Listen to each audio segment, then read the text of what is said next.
Does this sound like you? You've been renting a while, maybe a couple of years, and your friends and your family, they're all telling you, oh my gosh, you're just blowing your money on rent. You should go buy a house.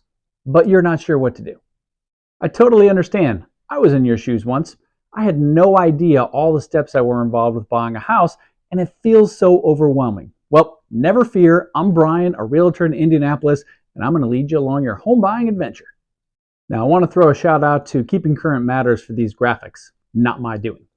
Number one in the process is to build your team. Now, that includes getting a lender and getting a realtor.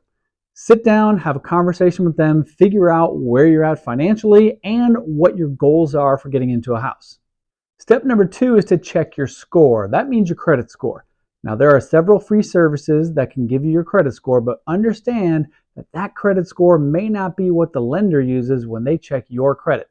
A lender will also help you to fix anything in your credit that needs fixing, like paying off debts, giving you suggestions on what you can do to improve that score, because the higher your score is, the better your loan's going to be. Step three is to boost your savings. Most, but not all loans are going to require you to make a down payment. Talk to your lender about what type of loan you are approved for, then figure out what your down payment is going to be, because you might have to save up some money. Step number four is to know your numbers. When you get that credit score and you get that information back from your lender, they're going to hopefully give you a pre-approval amount, which tells you how much house you can afford. Then in step number five, you go house hunting. You talk to your realtor, you figure out what you can afford, what dollar amount you want to stay in, and then you start going out checking out houses that are within that dollar amount.